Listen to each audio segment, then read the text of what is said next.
Mon fils m'a dit que je n'apportais rien de valable. Alors je lui ai prouvé le contraire de la manière la plus brutale qui soit. Tony Romano, avocat d'affaires gagnant 350 000 $ par an. Vit gratuitement dans ma maison de 2,8 millions de dollars.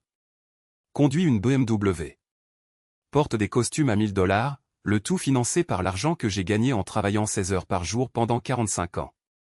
Mais mardi dernier, devant les riches parents de sa petite amie de Boston, il m'a regardé dans les yeux et m'a dit « Papa, tu ne fais que manger notre nourriture et tu n'apportes rien de valable à ce foyer. » Ces gens riches ont hoché la tête comme s'ils disaient la vérité absolue. Je n'ai pas discuté, je n'ai pas supplié, je l'ai juste fixé pendant 10 secondes. Puis j'ai dit « Intéressante perspective, mon fils. » Ce que Tony ne savait pas, c'est que j'avais déjà prévu 3 actions qui lui retireraient tout ce qu'il pensait faire sa valeur. Le premier coup de fil a tout changé. Vous voulez savoir pourquoi j'ai fait ce que j'ai fait? Laissez-moi vous brosser le tableau de ce qu'est devenu mon fils. Tony n'a pas toujours été comme ça. Quand il était petit, il s'asseyait dans ma cuisine pendant que je préparais le ragoût du dimanche, me demandant de lui raconter des histoires sur le vieux pays.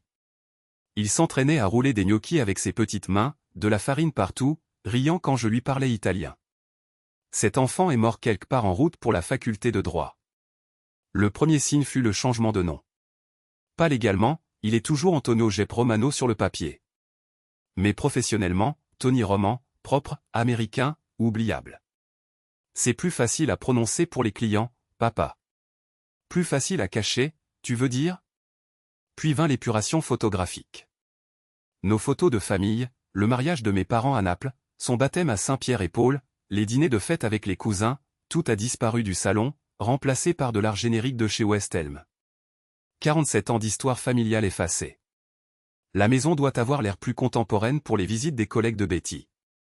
Bethany, sa petite amie depuis 2 ans, issue d'une vieille fortune bostonienne. Enfant gâté qui pense que la sauce marinara vient d'un bocal coûtant 12 $ chez Whole Foods. Mais le pire, ce furent les présentations. En novembre dernier, Tony a donné un dîner, invitant 8 personnes de son cabinet d'avocats, Morrison Whitfield et associés, des avocats d'affaires influents, tout comme lui. J'étais dans la cuisine, m'assurant qu'ils avaient assez de vin, quand je l'ai entendu parler à son associé gérant. « Oh, ça c'est Joe. Il aide à l'entretien du bâtiment ici. » L'entretien du bâtiment. Pendant 40 ans, j'ai possédé Romano's Kitchen sur Columbus Avenue. 40 ans. J'ai nourri la moitié de North Beach, employé 32 personnes, payé les études de droit de mon fils à Stanford. Maintenant, je suis l'homme de l'entretien. Je n'ai rien dit ce soir-là. J'ai juste rempli leur verre et écouté leurs discussions sur leur voyage de ski à Aspen, leur maison de week-end à Napa, les écoles privées de leurs enfants. Mais j'ai commencé à prêter attention au schéma. Chaque fois que quelqu'un posait une question sur moi, c'était la même histoire. Joe s'occupe de la propriété. Jamais, mon père. Jamais l'homme qui avait tout sacrifié pour que je puisse porter des costumes à 1000 $. La maison elle-même est devenue un musée de sa honte. Le crucifix de ma mère du couloir avait disparu. La machine à pâte en cuivre que j'avais ramenée d'Italie en 1973 cachée au sous-sol. La critique encadrée du San Francisco Chronicle qualifiant Romano's Kitchen de « trésor de North Beach, introuvable ». Au lieu de cela, Tony a rempli les murs de ses diplômes de Harvard, de son certificat d'admission au barreau, de photos de lui serrant la main de juges et de politiciens. Regardez comme je suis américain. Regardez comme je me suis élevé au-dessus de mon père immigré. La question de l'argent faisait mal aussi. J'ai vendu Romano's en 2019 pour 1,2 million de $, mon fonds de retraite. Je pensais peut-être voyager un peu, revoir mes cousins à Naples, prendre ma retraite tranquillement après 45 ans de journée de 16 heures. Mais Tony avait d'autres plans. Papa, tu devrais investir cet argent dans la maison. Les rénovations en augmenteront la valeur. C'est la bonne décision financière. Alors je l'ai fait. Nouvelle cuisine, armoire sur mesure, parquet, aménagement paysager. 430 000 $ d'amélioration. Tony a tout choisi. Minimaliste, moderne, sans âme. Vous savez ce qu'il a dit une fois terminé? On dirait enfin un endroit où je peux amener des clients. Pas, merci, papa. Pas, j'apprécie que tu investisses tes économies de toute une vie dans notre maison. Juste la satisfaction d'avoir réussi à effacer les dernières traces de ses origines. L'histoire des réseaux sociaux était presque amusante si elle n'était pas si pathétique. Le compte Instagram de Betty, 300 000 abonnés, mettait constamment en avant notre magnifique maison de San Francisco. Jamais mentionné qui en était le propriétaire. Jamais mentionné qui avait payé ses fleurs biologiques dans le hall ou les plateaux de fromages artisanaux pour ses amis influenceurs. Juste, reconnaissante pour cet espace incroyable. Et la maison est là où est le cœur. Mon cœur a bâti cet espace, ma chérie. Mon cœur est chaque dollar que j'ai gagné en retournant des hamburgers à l'aube, en préparant des légumes jusqu'à minuit, en restant debout sur des sols en béton jusqu'à ce que mes pieds saignent. Mais le point de rupture est arrivé il y a 3 mois. Les parents de Betty étaient en visite de Boston. William et Margaret Crawford, vieille fortune yankee, le genre de famille américaine depuis le Mayflower. J'étais excité. Enfin, une chance de leur montrer une vraie hospitalité italienne. J'ai passé 6 heures à faire un ragu du dimanche traditionnel aux tomates sans marzano importé de Naples, basilic frais de mon jardin, saucisses de chez Molinari. Pour $400 d'ingrédients préparés avec 49 ans d'expérience. J'en avais fait assez pour 8 personnes. Je m'étais dit que nous aurions un vrai dîner de famille, que nous partagerions des histoires, que nous ferions connaissance, peut-être que je leur montrerais les albums photos des vieux jours. Au lieu de cela, Tony m'a rencontré à la porte de la cuisine. Papa, nous commandons chez Atelier Crène ce soir. C'est un dîner important pour ma relation avec la famille de Betty. $350 pour de la nourriture française prétentieuse alors que je venais de passer toute la journée à faire assez de pâtes pour nourrir la moitié du quartier. Et le ragu? Mets-le dans des récipients. Nous le mangerons plus tard cette semaine. Nous ne l'avons jamais fait. J'ai trouvé ces récipients dans la poubelle 3 jours plus tard, intacts. C'est là que j'ai su que mon fils ne reviendrait pas. Le petit garçon qui m'aidait à plier les raviolis, qui suppliait pour des boulettes de viande supplémentaires, qui traduisait pour ses amis quand il venait au restaurant. Cet enfant avait disparu. À sa place se tenait un étranger portant le visage de mon fils, vivant dans ma maison, honteux de tout ce qu'il avait rendu possible. Mais je n'avais pas fini de découvrir à quel point son mépris était profond. Le pire était encore à venir. Le 15 mars 2024, la nuit où tout a changé pour toujours. Les parents de Betty étaient en ville pour leur 2e visite. Cette fois, Tony n'a même pas fait semblant de vouloir mon aide pour le dîner. Ils avaient des réservations à l'Ernard, $420 par personne, sans le vin. Je n'étais pas invité. Papa, c'est plutôt un dîner d'affaires. William a des contacts dans de grandes entreprises qui pourraient bénéficier à mon cabinet. Un dîner d'affaires? À 21 h un vendredi soir avec les parents de ta petite amie? Je comprends, mon fils. Je vais me faire quelque chose de simple. En fait, il y a des restes chinois dans le frigo d'hier. Tu peux juste les réchauffer. Des restes chinois. Pendant que mon fils et la famille de sa petite amie mangeaient dans l'un des restaurants les plus chers de la ville, utilisant de l'argent que je lui avais donné pour les dépenses du ménage. Mais vers 22 h 30, ils sont rentrés à la maison. J'ai entendu la porte d'entrée s'ouvrir, entendu la voix de la mère de Betty résonner dans le couloir. Oh mon Dieu, Tony. Cet endroit est encore plus beau la nuit avec tout cet éclairage. J'étais dans la cuisine, en train de ranger après mon simple dîner de Hello Mine réchauffé, quand ils sont entrés. Tony le premier, puis Bethany, puis ses parents. William Crawford, grand et mince aux cheveux argentés, portant un blazer qui coûtait probablement plus que le salaire mensuel de la plupart des gens. Margaret Crawford, parfaitement coiffée, portant un sac à main Hermès que j'ai reconnu sur l'Instagram de Betty, environ $12 000. Ils riaient tous de quelque chose du dîner, une histoire sur leur club nautique à Boston. J'ai essayé de m'éclipser discrètement, de leur laisser leur espace, mais Margaret m'a remarqué. Oh, bonjour. Vous devez être Joe. Au moins, vous vous êtes souvenu de mon nom de leur dernière visite. Bonsoir, Madame Crawford. J'espère que vous avez apprécié votre dîner. C'était divin. Tony a vraiment d'excellent goût en matière de restaurant. Tony est intervenu rapidement. Papa terminait juste dans la cuisine. Il était sur le point de monter, mais William Crawford regardait l'espace, admirant les armoires sur mesure que j'avais payées, les comptoirs en marbre italien, les appareils électroménagers de qualité professionnelle. C'est vraiment impressionnant, Tony.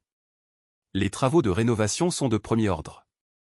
Ça a dû coûter une fortune. Ça y est, pensais-je. C'est là que Tony reconnaît que j'ai payé pour tout ça. C'est là qu'il montre un peu de fierté pour la générosité de son vieux père. Au lieu de cela, il a dit, oui, nous avons beaucoup investi dans cet espace.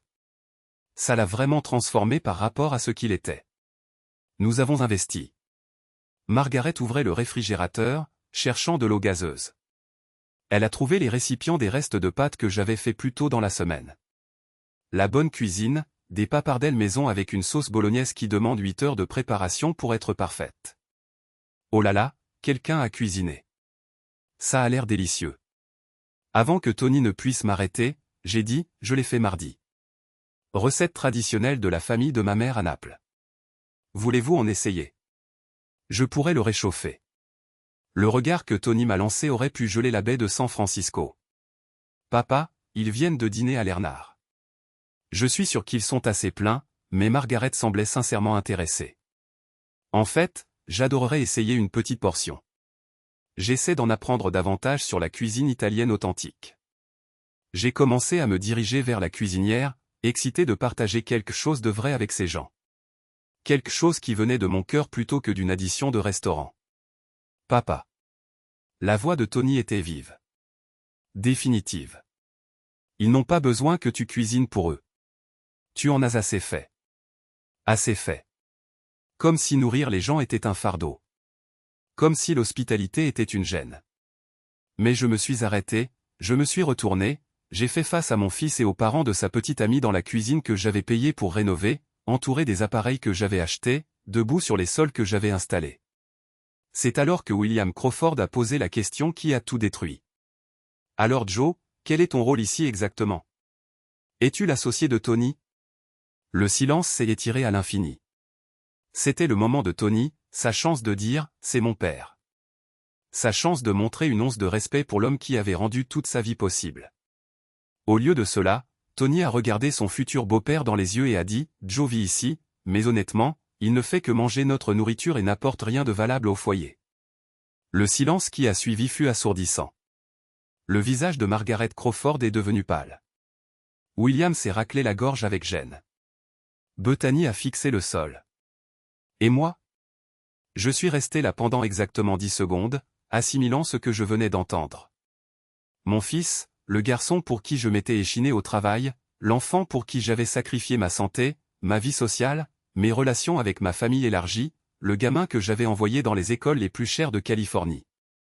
Il venait de dire aux parents de sa petite amie que j'étais une bouche inutile à nourrir. Dans ma propre cuisine, dans ma propre maison, utilisant les meubles que j'avais achetés, mangeant la nourriture que j'avais payée, entouré des luxes que mes 45 ans de travail dans la restauration avaient fournis. Finalement, j'ai parlé. Intéressante perspective, mon fils.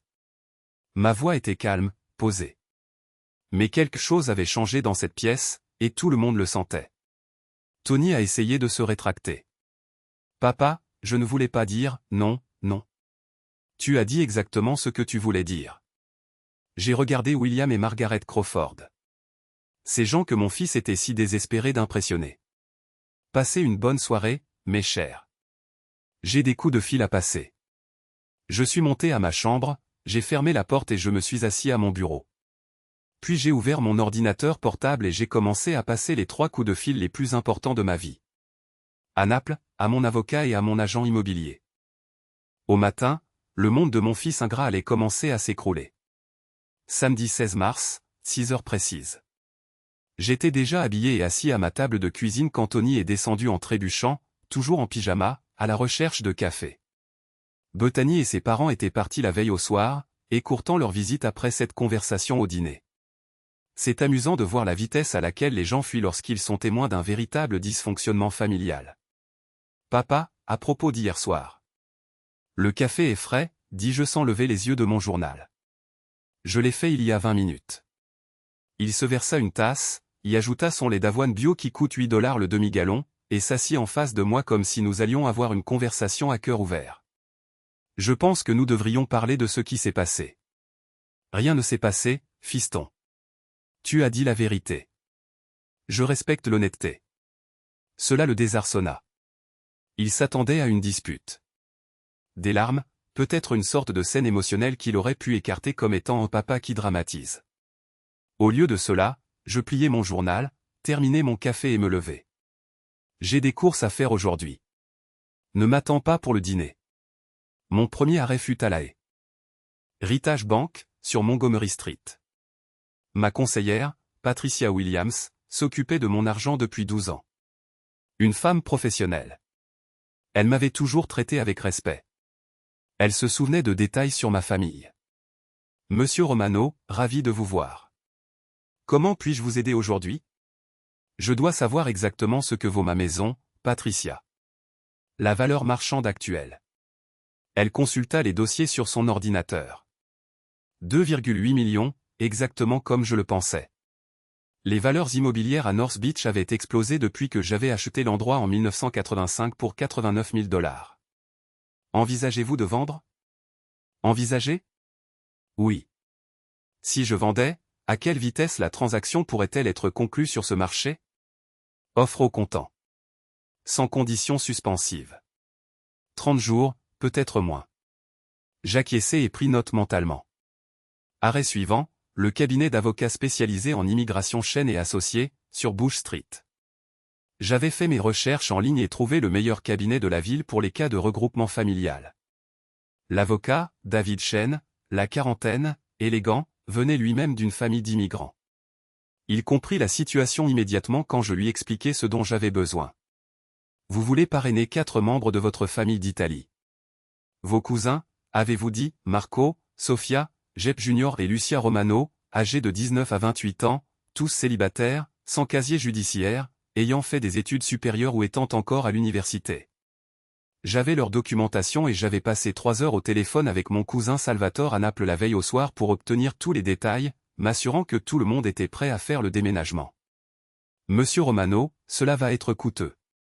Frais de dossier, frais juridiques, frais de voyage, fonds d'établissement. Nous parlons d'environ 85 000 $ par membre de la famille, soit un minimum de 340 000 $ au total. L'argent n'est pas le problème. Et vous comprenez l'engagement. Vous êtes financièrement responsable d'eux pendant plusieurs années. Logement, assurance maladie, aide à la recherche d'emploi si nécessaire. Je comprends parfaitement. Troisième arrêt. Coldwell Bancaire sur Union Street. L'agent immobilier s'appelait Jennifer Martinez. Une femme très énergique, la quarantaine. Elle connaissait le marché de North Beach sur le bout des doigts. Monsieur Romano, je ne vous ai pas vu depuis que vous avez vendu le restaurant. Comment se passe votre retraite? Ça a été instructif, Jennifer. Je dois discuter de la vente de ma maison. Ses yeux s'illuminèrent. Elle connaissait la propriété. Elle savait ce qu'elle valait. C'est une belle maison. Emplacement privilégié, rénovation récente. Cherchez-vous à réduire la taille de votre logement? Quelque chose comme ça. J'ai besoin que cela soit fait rapidement et discrètement. Acheteur au comptant uniquement. Pas d'inspection. Pas de conditions suspensives de financement. Clôture en 30 jours maximum. Je peux avoir des acheteurs en attente d'ici lundi. Le marché est toujours incroyablement dynamique pour les propriétés dans cette gamme de prix. Parfait. Une dernière chose, je ne veux pas que mon fils le sache tant que les papiers ne sont pas signés. Jennifer haussa un sourcil mais ne posa pas de questions. Compris. Nous nous occuperons de tout via mon bureau. Dernier arrêt. Wells Fargo, une succursale différente de ma succursale habituelle. J'ouvris un nouveau compte, séparé de tout ce à quoi Tony pourrait avoir accès. J'y virai 500 000 $ comme fonds de démarrage. À 16 heures, j'étais de retour à la maison. Tony était dans le salon, regardant un match de basket universitaire, les pieds sur la table basse comme s'il était chez lui. Comment se sont passées tes courses, papa? Productive. Ce soir-là, je préparais un dîner pour une personne, des spaghettis aglio e olio. Simple et parfait. Tony était sorti avec Bethany, probablement dans un bar à cocktail branché, dépensant de l'argent qu'il n'avait pas gagné pour des boissons qui coûtaient plus que ce que mon père gagnait en une semaine. Pendant que je mangeais, je passais en revue les documents que David Chen m'avait remis. RS, le jour où j'ai vendu l'avenir de mon fils. Tony et Bethany partirent pour le brunch à 11h30, comme tous les week-ends, pour dépenser 60 $ en toast à l'avocat et mimosa tout en discutant de leur projet de fiançailles. Ils en parlaient depuis des mois. Un mariage à destination en Toscane. Naturellement, rien ne dit, j'ai réussi, comme se marier dans le pays que votre père a fui à cause de la pauvreté. Jennifer Martinez arriva à 13h45 avec 3 acheteurs potentiels. Je regardais depuis la fenêtre de ma chambre tandis qu'ils arrivaient dans leur voiture de luxe, une Tesla Model S, une BMW X7, un Mercedes Classe G. L'argent de la tech, l'argent de la finance, l'argent ancien. Le genre d'acheteur qui pouvait faire un chèque aujourd'hui et conclure la vente la semaine suivante. Première visite, un jeune couple de la tech, fin de la trentaine, 2 enfants, venaient de vendre leur start-up à Google pour 40 millions de dollars. Ils traversèrent la maison comme s'ils prenaient déjà les mesures pour les meubles. La rénovation de la cuisine est magnifique, dit la femme, passant ses mains sur les comptoirs en marbre que j'avais payés. Et cet emplacement, à distance de marche de tout à North Beach. Nous pourrions être sous séquestre d'ici mardi, dit le mari à Jennifer. Deuxième visite, un banquier d'investissement de Goldman Sachs, cherchant quelque chose d'impressionnant pour recevoir des clients. Célibataire, début de la quarantaine, plus d'argent que de bon sens. Cet endroit a un vrai caractère, dit-il, admirant les moulures. Pas comme ces condos stériles du centre-ville.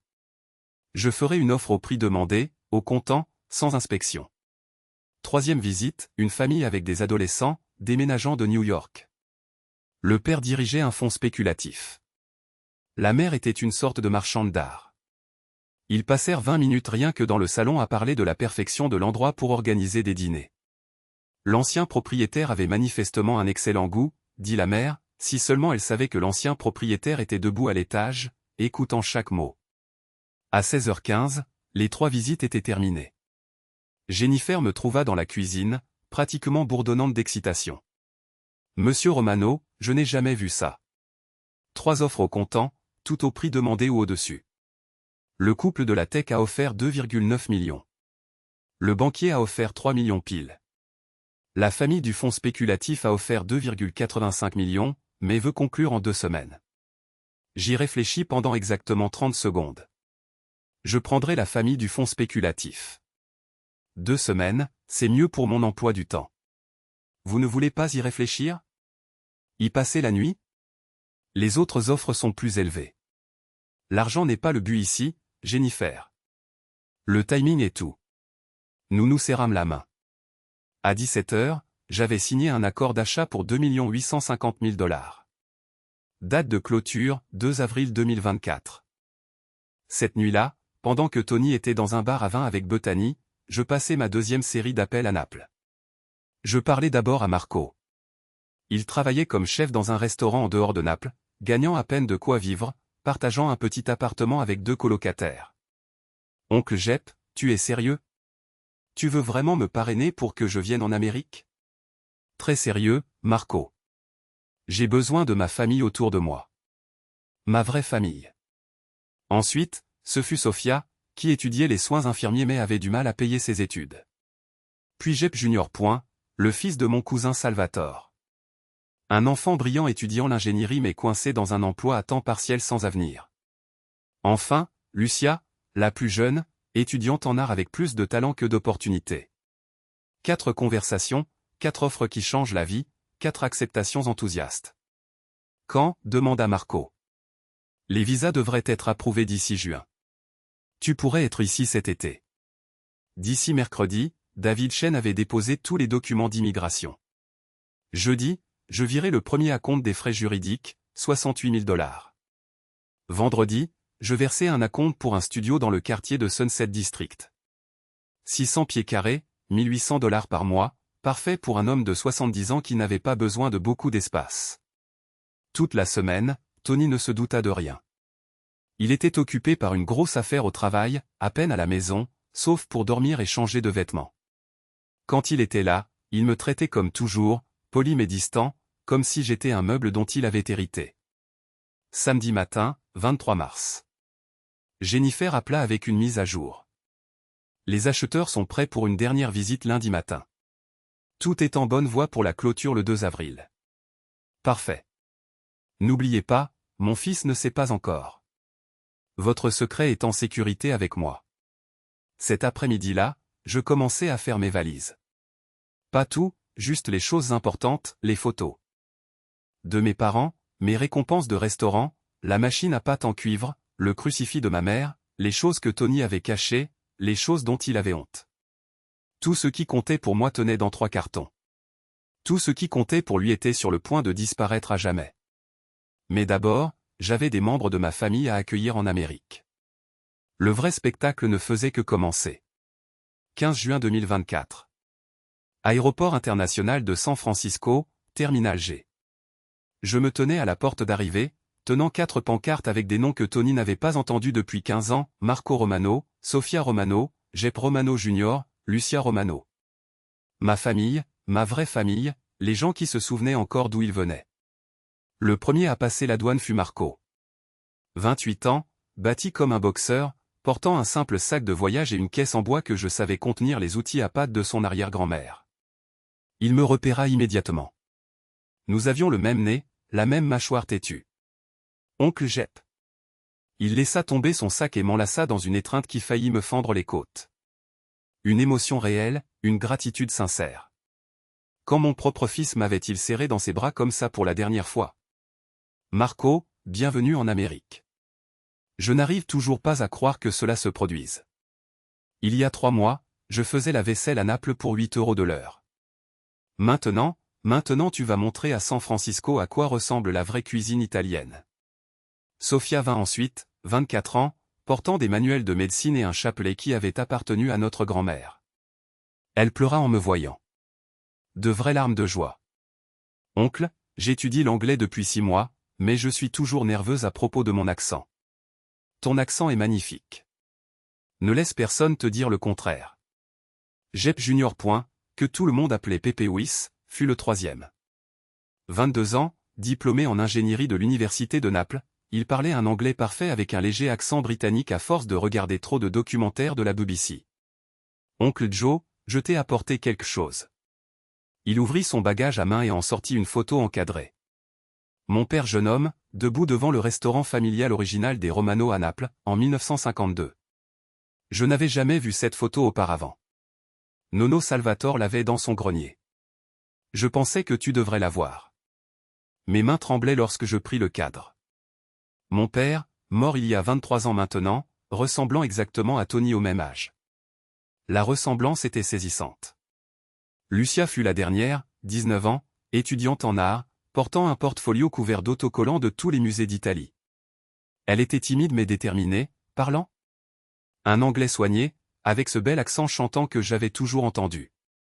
Oncle Jep, merci pour cette chance. Je promets que je ne la gâcherai pas. Mon chéri, ta famille. Une famille ne gâche pas les opportunités. Elle les crée. Le retour en ville fut un joyeux chaos. 4 jeunes gens parlant un italien rapide, désignant tout du doigt, posant 1 million de questions sur San Francisco, sur les opportunités, sur leur nouvelle vie. Marco voulait tout savoir sur le monde de la restauration. Sofia s'enquérait des écoles d'infirmières. Pépé était fasciné par l'industrie de la technologie. Lucia ne cessait de prendre des photos du Golden Gate Bridge. Tout ce que Tony avait rejeté, il l'accueillait à bras ouverts. J'avais loué une maison temporaire dans le quartier de Richmond. 3 chambres, 2 salles de bain, modestes mais confortables. Rien d'extravagant, mais c'était la leur. La première adresse permanente que l'un d'eux ait jamais eue en Amérique. Dès que nous sommes entrés, Sofia est allée directement à la cuisine et a commencé à faire du café. Du vrai café italien, pas la version américaine diluée que Tony préférait. Oncle Joe, dit Marco, en regardant autour de lui le simple salon. C'est plus que suffisant. Vous nous avez tout donné. Ce soir-là, nous avons dîné ensemble à ma petite table de cuisine. Je n'avais rien préparé d'extraordinaire, juste des spaghettis carbonara, comme ma mère me l'avait appris. Mais ils ont mangé comme si c'était un festin, parlant et riant, partageant des histoires sur la famille restée au pays. Lucia m'a montré ses œuvres d'art, des croquis de scènes de rue italienne, des portraits de nos proches, de magnifiques dessins qui capturaient quelque chose de réel de notre héritage. Je veux aussi peindre des scènes américaines, dit-elle. Mais à l'italienne, vous savez. Montrer aux gens que nous apportons de la beauté avec nous, que nous ne faisons pas que prendre. Pépé a sorti son ordinateur portable et m'a montré le plan d'affaires qu'il avait rédigé pendant le vol. Une société de conseil pour les entreprises italiennes désireuses de s'étendre en Amérique. Je peux les aider à éviter les erreurs, à comprendre la culture, à être un pont entre l'ancien pays et le nouveau. Sophia avait déjà recherché des programmes de soins infirmiers à l'UCSF et à SF State. Je veux travailler auprès des personnes âgées, prendre soin de gens comme vous, Oncle Joe. Des gens qui ont bâti quelque chose et qui méritent le respect. Marco était le plus ambitieux. Je veux ouvrir un restaurant. Pas de la haute cuisine, mais de la vraie nourriture, le genre que Nona préparait. De la nourriture avec une âme. Comment l'appellerais-tu? Ai-je demandé. Il a souri. Romano S, comme vous l'avez fait. Perpétuer le nom avec fierté. C'est alors que j'ai réalisé ce que j'avais vraiment fait.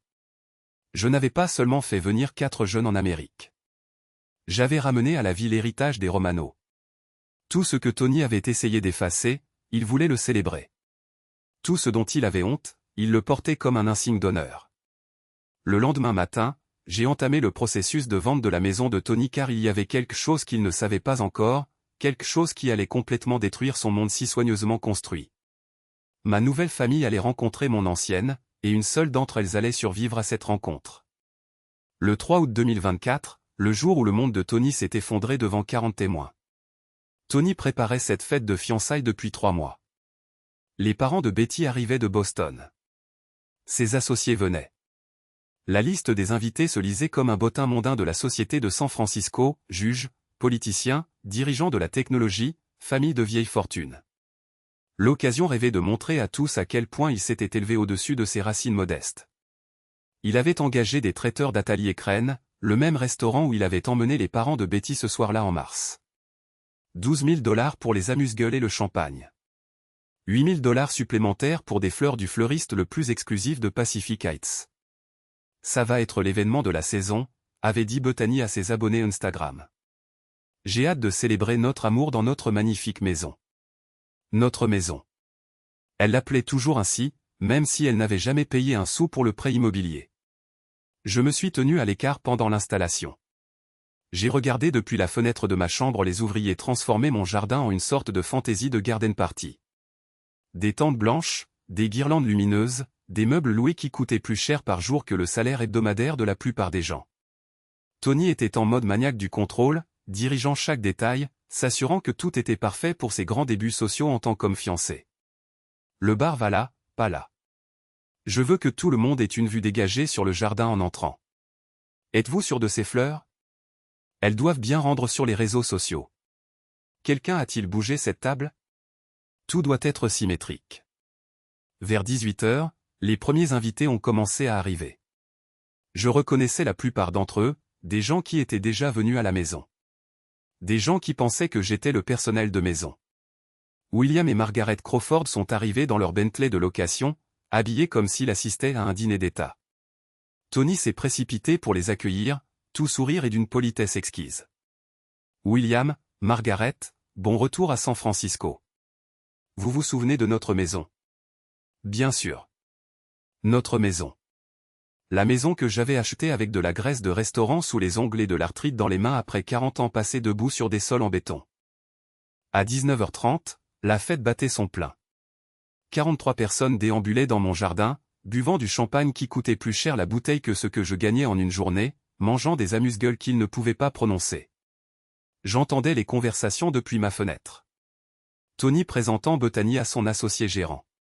Discussion de leur projet de mariage. Cérémonie de destination en Toscane. Réception pour 200 invités. Lune de miel sur la côte amalfitaine. Nous pensons à septembre de l'année prochaine, disait Bethany. Quelque chose d'intime mais d'élégant. Intime. 200 invités. C'est alors que j'ai entendu le son qui a tout changé. Un moteur diesel grondant dans la rue. Des freins à air sifflant. Le bruit reconnaissable d'un camion de déménagement s'arrêtant juste devant ma maison. J'ai regardé par la fenêtre et j'ai souri. Le timing parfait.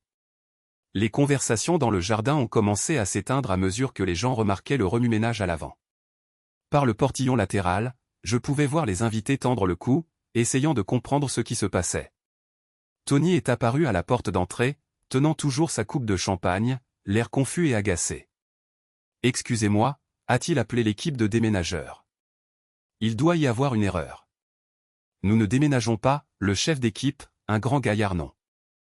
Mais Rodriguez a vérifié ses papiers.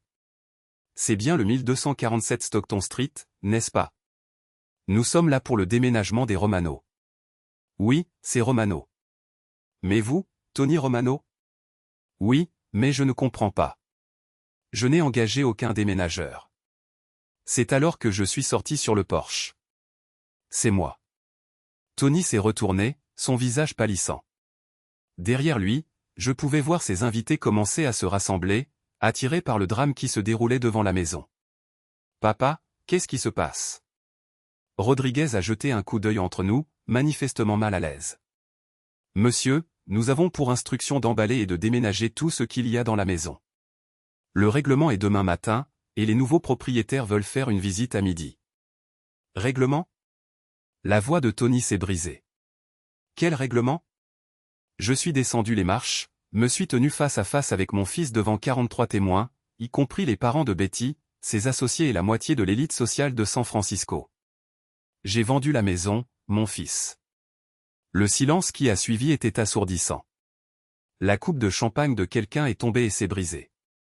Vous quoi? Vendu. Le 2 avril, pour être exact. Les Henderson, une charmante famille de New York. Des fonds spéculatifs.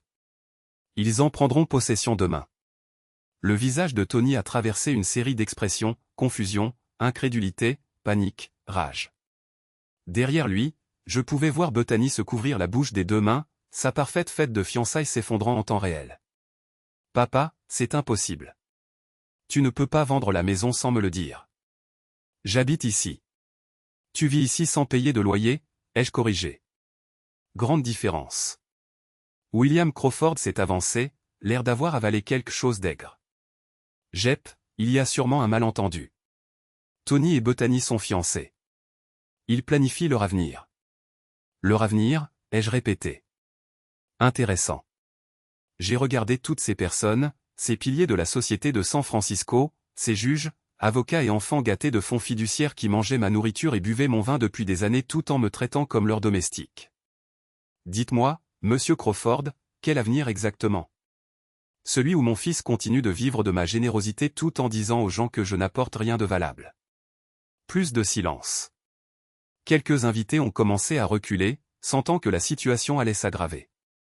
Papa, s'il te plaît, pas ici. Pas maintenant. Quand alors, Tony? Quand serait le bon moment pour discuter de la façon dont tu as passé les 2 dernières années à me traiter comme un domestique dans ma propre maison? Mais je n'avais pas fini. La véritable bombe allait encore arriver. Mesdames et messieurs, ai-je dit assez fort pour que tout le monde entende? Puisque vous êtes tous ici, j'aimerais vous présenter des gens. Tony avait l'air confus. Papa, de quoi parles-tu? Je me suis dirigé vers le portillon latéral et l'ai ouvert en grand. Marco, Sofia, Pepe, Lucia, venez rencontrer les amis de mon fils. 4 jeunes gens sont entrés dans le jardin et toute la fête est devenue silencieuse. Mes cousins italiens, vêtus joliment mais simplement, se tenaient avec la dignité tranquille qui vient de savoir exactement qui l'on est et d'où l'on vient. Marco s'est avancé le premier, tendant la main à Tony. Vous devez être Antonio. Je suis Marco Romano, votre cousin de Naples. Oncle Jep nous attend parler de vous. Tony a fixé la main tendue comme si c'était un serpent. Quoi? Ce sont les membres de ta famille. J'ai annoncé à la foule, les cousins Romano d'Italie. Je les ai fait venir ici avec l'argent de la vente de cette maison. Bethany a saisi le bras de Tony. Tony, de quoi parle-t-il? Sofia s'est avancée, son anglais était prudent mais clair. Monsieur Tony, votre père, c'est un saint. Il nous a tous parrainés pour venir en Amérique. Il nous a donné une nouvelle vie. Je pouvais voir la couleur quitter le visage de Tony alors que les implications le frappaient. Non seulement j'avais vendu sa maison, mais j'avais utilisé son héritage pour faire venir des gens qui représentaient tout ce qu'il avait essayé de fuir. Papa, nous devons parler en privé. Plus de conversation privée, mon fils. Ces gens méritent de savoir avec qui ils ont socialisé. Je me suis tourné pour m'adresser directement à la foule. 43 personnes, y compris son patron, les parents de sa petite amie et la moitié de l'establishment juridique de San Francisco. Vous voyez, mon fils a passé les dernières années à dire aux gens que je n'apporte rien de valable. Que je ne fais que manger sa nourriture et prendre de la place. Intéressant, de la part de quelqu'un qui n'a jamais payé de loyer, jamais contribué aux courses, et n'a même jamais dit merci. Margaret Crawford a chuchoté quelque chose d'urgent à son mari. Plusieurs des associés de Tony ont échangé des regards. Déesse mal à l'aise. Mais voici ce que Tony a oublié de mentionner lors de sa petite campagne de dénigrement. Cette maison, je l'ai achetée en 1985 pour 89 000 $. Chaque paiement hypothécaire pendant 39 ans provenait des revenus de mon restaurant. Chaque rénovation, chaque amélioration, chaque meuble, c'était mon argent. Pépé a sorti son téléphone, montrant des photos. Oncle Jep, il travaille si dur. 16 heures par jour pendant 40 ans. Nous voyons les photos de son restaurant, toutes les récompenses, tous les gens qu'il nourrit. C'est exact, ai-je poursuivi. Romano's Kitchen sur Columbus Avenue, 45 ans à nourrir la ville, 32 employés, nomination au prix James Beard en 2003. Mais Tony, lui, avait honte de tout cela. Il a changé son nom professionnel en Tony Roman. Il a caché les photos de famille. Il a dit aux gens que j'étais l'entretien des bâtiments. Un murmure a parcouru la foule. Maintenant, certaines de ces personnes se souvenaient probablement de la cuisine de Romano. Probablement y avait-elle mangé à l'époque. Alors, quand il m'a regardé dans les yeux il y a 5 mois et a dit que je n'apportais rien de valable, j'ai décidé de lui montrer ce que valable signifie vraiment. Lucia s'est avancée portant sa mallette de portfolio. Oncle Jep, c'est lui qui nous a amenés ici. Il nous a tout donné. L'American Dream. Juste comme ça. Nous n'oublierons jamais. 2 850 000 $. J'ai annoncé que c'était le prix de vente de la maison. Chaque centime a servi à faire venir ma vraie famille en Amérique. Frais juridiques, frais d'immigration, frais de voyage, fonds d'établissement, logement, éducation, affaires, capital de démarrage.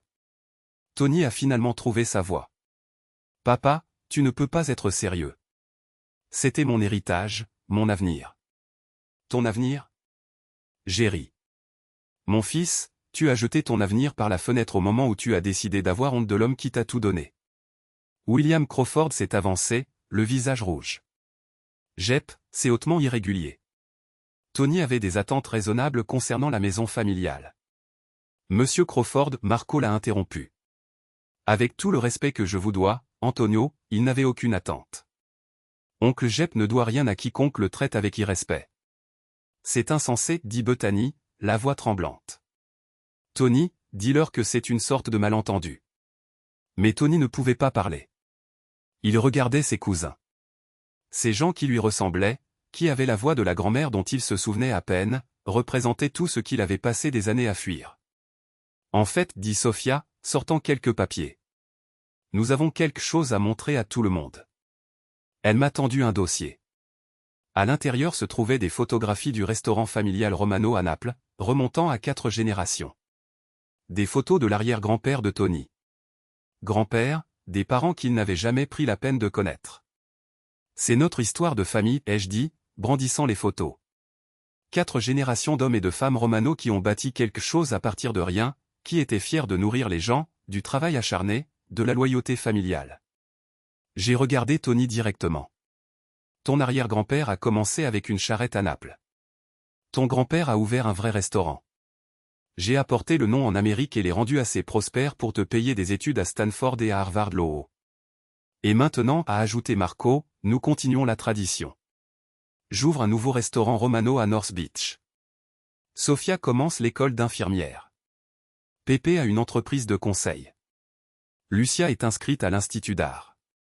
Tous sont reconnaissants, ai-je dit. Tous sont fiers de leurs origines. Tous sont prêts à travailler dur et à honorer le nom de famille au lieu de le fuir. Les invités commençaient à partir, sentant que ce drame familial était loin d'être terminé. Le associé gérant de Tony a secoué la tête et est parti sans dire au revoir. 2 des juges ont trouvé des excuses polies et se sont dirigés vers leur voiture. Les parents de Bethany chuchotaient d'urgence l'un à l'autre près du portail du jardin. Bethany a appelé Margaret Crawford, nous devons partir maintenant. Maman, attends. Maintenant, Bethany. J'ai regardé le monde de Tony, si soigneusement construit, s'effondrer pièce par pièce. Son patron qui partait sans un mot. Ses futurs beaux-parents fuyant comme si la maison était en feu. Sa petite amie le regardant comme si elle le voyait clairement pour la première fois. Tony, dit Bethany doucement. Nous devons parler. Elle a retiré sa bague de fiançailles, d'une valeur de 47 000 $, selon les papiers d'assurance que j'avais vus, et l'a posée sur la table de patio. Je ne peux pas faire ça. Je ne peux pas épouser quelqu'un qui traiterait son propre père de cette façon. Et juste comme ça, elle est partie aussi.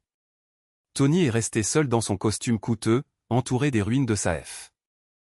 Aide de fiançailles, face à 4 cousins italiens qui incarnaient tout ce qu'il avait essayé d'échapper. Félicitations, mon fils, ai-je dit. Tu as eu exactement ce que tu voulais. La liberté vis-à-vis de ta famille d'immigrés embarrassante. Maintenant, tu es libre de tout le reste aussi. Le camion de déménagement a fini de charger à 23h30 cette nuit-là. Tony se tenait dans le salon vide, fixant les murs où nos photos de famille étaient accrochées avant qu'il ne les enlève. La maison résonnait maintenant. Plus de meubles, plus d'affaires, rien ne restait de la vie qu'il avait construite sur mes fondations. Où suis-je censé aller, a-t-il demandé. Ce n'est plus mon problème, mon fils. Rodriguez, le chef d'équipe, m'a tendu les derniers papiers. Tout est chargé, monsieur Romano. Nous livrerons à votre nouveau domicile à Richmond demain matin. Merci, Rodriguez. Il y a un bonus là-dedans pour avoir travaillé si tard. Alors que le camion s'éloignait, le téléphone de Tony a commencé à vibrer. Message texte, notification de médias sociaux de monsieur Powell. La nouvelle se répand vite dans les cercles juridiques de San Francisco, surtout quand il s'agit d'humiliation publique. Je pouvais le voir lire les messages, son visage devenant plus pâle à chaque fois. Papa, mon iPhone explose. Quelqu'un a posté une vidéo de ce soir sur Instagram. Les amis de Betty ont filmé tout ça. Bien sûr qu'ils l'ont fait. Les gosses de riches documentent tout, surtout les drames. Combien de vues? Il a vérifié. 47 000 et ça continue de grimper. Quelqu'un l'a tagué #engagement party meltdown et #italianjustice. L'ironie était parfaite. Tony avait passé des années à façonner son image sur les médias sociaux, à organiser soigneusement son histoire de réussite. Maintenant, Internet détruisait cette image en temps réel. Mes cousins étaient retournés à leur logement temporaire à Richmond, mais non sans avoir chacun serré la main de Tony pour lui dire au revoir. Courtoisie professionnelle, le genre de savoir-vivre qu'il ne m'avait jamais montré. Antonio, avait dit Marco, si jamais tu veux en apprendre plus sur ta famille, sur tes vraies origines, tu m'appelles. D'accord. Tony a juste hoché la tête, incapable de parler. À minuit, nous étions seuls dans la maison vide. Tony était assis par terre là où se trouvait son canapé coûteux. Moi, je me tenais près de la fenêtre, regardant le camion de déménagement du nouveau propriétaire s'arrêter dehors. Les Anderson sont impatients de s'installer, ai-je dit. Une gentille famille. 3 enfants, 2 chiens. Le genre de personnes qui vont vraiment vivre ici au lieu de la traiter comme un musée. Papa, s'il te plaît. Il doit y avoir un moyen d'arranger ça. Arranger quoi, exactement? Tout. La maison, Bethany, ma situation professionnelle. Ta situation professionnelle. Il m'a montré son téléphone. 3 appels manqués de son associé gérant, Harold Morrison. 2 emails marqués urgents. Morrison veut me voir dès lundi matin. Ce genre de publicité, ça ne fait pas bonne presse au cabinet. Morrison, Whitfield et Associés, l'un des cabinets d'avocats les plus conservateurs de la ville. Ils se vantaient de leur discrétion, de leur respectabilité, de leur valeur à l'ancienne. Qu'une fête de fiançailles d'un associé se transforme en un effondrement familial viral n'était pas vraiment dans leur image de marque. Peut-être aurais-tu dû y penser avant de décider d'humilier publiquement ton père. Le téléphone de Tony a vibré à nouveau. Cette fois, c'était un message de Bethany. Je reste à l'hôtel de mes parents ce soir. Nous devons parler demain, mais j'ai besoin de temps pour digérer ce qui s'est passé. Je n'avais aucune idée que tu ressentais cela pour ton père. Il m'a regardé. Elle pense à annuler complètement les fiançailles. Femme intelligente. Je l'ai toujours plus aimé que tu ne le méritais. Papa, qu'est-ce que tu veux que je dise? Que je suis désolé. D'accord. Je suis désolé. Je suis désolé d'avoir blessé tes sentiments. Je suis désolé d'avoir eu honte. Pouvons-nous passer à autre chose maintenant? Mais c'est ça, les conséquences. Elle ne se soucie pas des excuses. Mon fils, il ne s'agit pas de sentiments blessés. Il s'agit du caractère, de la personne que tu as choisi de devenir quand tu pensais que personne ne te regardait. À minuit 45, mon téléphone a sonné. Jennifer Martinez, mon agente immobilière, appelait pour une mise à jour. Monsieur Romano, je voulais juste confirmer que la clôture s'est parfaitement déroulée. Les Anderson sont ravis de la maison. Ils voulaient que je vous remercie de l'avoir laissée en si bel état. Avec plaisir, Jennifer. De plus, votre histoire a suscité de l'intérêt. Un journaliste du Chronicle veut vous interviewer sur l'angle de la réunification familiale. Apparemment, la vidéo de ce soir est en tendance sur TikTok. J'ai regardé Tony, qui avait entendu chaque mot. Dis-leur que j'y réfléchirai. Après avoir raccroché, ton. Il m'a regardé comme si j'étais un étranger. Tu apprécies ça? Je trouve ça instructif. Instructif comment? Te regarder découvrir ce qui arrive quand on brûle les ponts. Il s'avère qu'on en a besoin pour revenir d'où l'on vient. Le dimanche matin, l'histoire avait explosé au-delà des médias sociaux. Le Chronicle a publié un article intitulé « Un immigrant italien vend sa maison pour réunir sa famille après la trahison de son fils ». Le San Francisco Business Journal a couvert les implications juridiques. Food & Wine a écrit sur le retour de la cuisine italienne authentique à North Beach. Le téléphone de Tony ne cessait de sonner. Journaliste, blogueur de potins, même un producteur d'une émission de télé-réalité sur les drames familiaux. Mais l'appel qui a tout changé est arrivé à 14 heures. Harold Morrison, associé principal du cabinet de Tony. Tony, nous devons parler. Mon bureau, lundi, 8 heures pile. Après avoir raccroché, Tony m'a regardé avec quelque chose que je n'avais jamais vu auparavant dans ses yeux. Une peur sincère. Je crois que je suis sur le point de perdre mon emploi. Probablement. Papa, j'ai 33 ans. J'ai des prêts étudiants, des dettes de carte de crédit, un crédit auto, sans ce travail. Tu t'en sortiras. Un type intelligent comme toi, éduqué à Stanford, toutes ces connexions que tu as établies. Mais nous connaissions tous les deux la vérité. Dans une ville comme San Francisco, la réputation était tout. Et sa réputation était en train d'être détruite en temps réel par des milliers d'étrangers qui l'avaient vu manquer de respect à son père immigré. Il doit y avoir quelque chose que je puisse faire. Oui, il y a. Il a levé les yeux, plein d'espoir. Tu peux apprendre. 6 mois plus tard, en décembre 2024, je suis assis dans le nouveau restaurant de Marco, Romano's Kitchen 2, regardant mon neveu donner un cours de cuisine à 12 étudiants enthousiastes. La même machine à pâte en cuivre que j'ai ramenée d'Italie en 1973. Les mêmes recettes familiales, la même fierté du métier, mais tout le reste est différent maintenant. Le restaurant est plein tous les soirs. Sophia a obtenu son diplôme d'infirmière avec mention, travaille maintenant à l'UCSF, s'occupant de patients âgés qui me rappellent moi. L'entreprise de conseil de Pépé a 6 clients, toutes des entreprises italiennes s'implantant sur les marchés américains. Les œuvres de Lucia sont exposées dans une galerie du Mission. Des peintures qui célèbrent notre héritage au lieu de le fuir. Mes cousins m'appellent tous les dimanches. De vraies conversations, pas les petites conversations polies que j'avais avec Tony. Ils s'enquièrent de ma santé, partagent leurs rêves, m'incluent dans leurs décisions. Ils me traitent comme un membre de la famille parce que c'est ce que je suis pour eux. Tony a perdu son emploi chez Morrison Whitfield et Associés 3 jours après notre confrontation. Harold Morrison a cité une conduite indigne des valeurs du cabinet et une atteinte à la réputation professionnelle. Traduction, les vidéos virales de dysfonctionnement familial ne font pas bon ménage avec le droit des sociétés. Il travaille maintenant dans un plus petit cabinet, principalement sur des affaires de dommages corporels, gagnant environ 60% de son ancien salaire. Bethany a rompu définitivement leur fiançailles après que ses parents l'ont menacée de la couper des vivres si elle épousait cet homme affreux qui traite son père comme une ordure. Elle sort maintenant avec un cadre dans la technologie. Elle a posté l'annonce sur Instagram avec la légende « Enfin trouver quelqu'un qui partage mes valeurs ». Tony a essayé de se réconcilier le mois dernier. Il s'est présenté au restaurant de Marco pendant le service du dîner. Il a demandé si nous pouvions parler. Il avait l'air différent, plus humble, peut-être plus âgé, avec cette fatigue qui vient d'avoir appris de dures leçons. « Papa, Je comprends ce que tu as essayé de m'apprendre. Vraiment? J'ai tout gâché ce qui comptait pour des gens qui ne se souciaient jamais vraiment de moi. J'ai hoché la tête. C'est un début. N'y a-t-il aucun moyen? Pourrions-nous peut-être essayer à nouveau? J'ai regardé autour du restaurant, ma vraie famille riant avec les clients, partageant des histoires, construisant quelque chose de beau et d'authentique.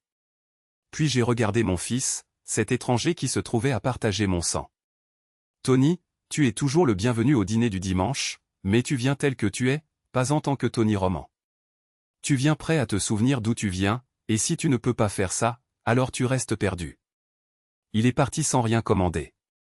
Je ne l'ai pas revu depuis, mais Marco lui a quand même gardé une place, juste au cas où. La famille, ce n'est pas le sang.